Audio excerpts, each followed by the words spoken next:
The video game industry has become quite popular in the past several decades. New titles constantly releasing that could become a person's gateway into the hobby. AAA releases with stupid high budgets. AA's doing some cool stuff. Indie titles from smaller teams. Games made in a copy of RPG Maker by one person. The possibilities are varied. How delightful! I've been playing games a good chunk of my life, and seeing as this video was suggested by your algorithm, perhaps you're in a similar spot. So, I have a question for you. What's your favorite video game? Alright, that one may be too hard, fair enough. How about this? What is one of your favorite video games? It may have ignited your love for the medium, or you just found yourself really enjoying it, for whatever reasons you got cooking. And then I got a follow-up question once you got that answer locked in. When was the last time you played it? Speaking for myself, not very often. I've got some personal favorites, but a good chunk of time is spent looking for something new, like a virtual glutton, a fresh release, or a long-time classic I've been meaning to get to. The expansiveness of the medium is exciting, yet often overwhelming. It feels like there will be FOMO no matter what you do. So in this video, I wanted to bounce around with an idea I've been thinking about recently and wanted to share with you, the suggestion to replay some of your favorite games. If this video gets you to break out that console covered in dust or find a way to emulate it, I hope you have a great time, and if not, thanks for checking this out anyway. So the first consideration. Playing a personal classic is a conversation with the past and present. The first time you ever engaged with that work was when you were younger, maybe a couple weeks, months, years, or decades. When you come back, you're experiencing it with a different perspective. It's one of the humble but timeless qualities of art. The work hasn't changed in that length of time, but you have. And that can lead to a new insight or a connection you hadn't thought of before. I experienced that with books. The first time I read The Great Gatsby, I found myself really relating to the titled character and wanting his romance with Daisy to work out. However, reading it years later, I found myself feeling sorry for him.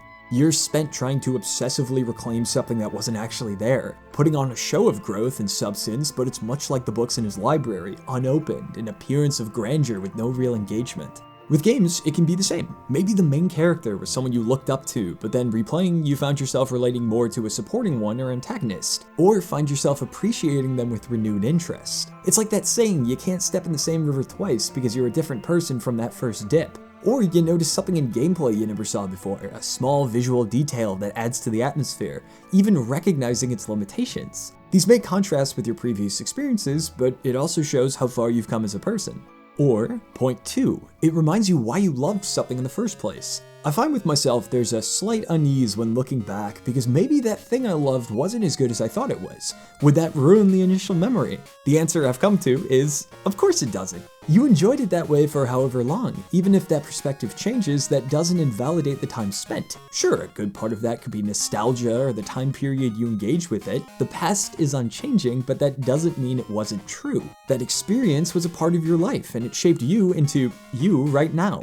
Maybe a replay helps with a better understanding of your current self and changing preferences. And there's always the possibility that it does pan out. You replay a game and maybe parts about it bother you or didn't age well, but there's a sliver or core that still shines through. A couple years ago, I replayed Pokemon Crystal, and while I forgot some annoyances like inventory space or how funky the level scaling can be, or how certain Pokemon I wanted could only be obtained in the second half of the game, even being reminded of those, I still thought it was so cool to go through Goldenrod City again, or explore the Sprout Tower with a cool lava, fiddling with my Pokegear as a friend calls for a rematch. You can see the good parts again, and that can be quite comforting. The title screen revealing itself feels like submerging into a nice hot bath. If I were to think of something else to encourage you, it would be the knowledge that experience is yours. So as online content and media has changed, so have the ways to engage with it. If you take games in the early 2000s, for example, growing up in that time, I remember a huge part of participating with it was the game itself, any spin-off media, then gaming articles, magazines like Nintendo Power or Game Informer, and then it was the people you met. That's what made my memories of Pokemon so cool and contributes to my affection for the series. Having my own experience with it, playing the games with my brother and getting the different versions or starters, and then going to after-school programs or the YMCA camp in the summer and talking with others about it. Online forums existed during that time as well, but there was a distinct divide with your engagement and other people's. Connected, yet distinct. John could have had a well-balanced team of Pokemon complementing each other's weaknesses, but I would just pick the ones I thought were the coolest. It was great. With how the internet has evolved, it's offered different ways to enjoy them, having those experiences without solely engaging with the work. You can watch a Let's Play on YouTube, or a full playthrough with your favorite Twitch streamer, see a retrospective or analysis from someone's perspective, and that's not even considering the OG way of backseat gaming with a sibling or partner. Those can be great, and I can acknowledge different strokes for different folks. People are going to engage with stuff in whatever ways they choose. Now, as hypocritical as this will sound as someone who makes videos about games, I find myself not clicking with this online category because with the ease of access, I find it too easy to form a connection as a viewer than as a participant. In the past, I often prioritized someone else's experience over my own. Why spend over 100 hours with this RPG that is praised as a masterpiece when I can watch a 2-hour video that recounts the experience? Of course, it's just an option. People are going to do what they want to do and engage however they wish. With how easy online content is to engage with, I felt that poll was a bit more tricky than just don't do it if you don't want to. For my answer, I'd say because I missed the connection, the spice, if you will. For my own particular interests, as someone who enjoys engaging with the medium, I had to ask myself, why was I prioritizing others' perspectives on a video game before forming my own?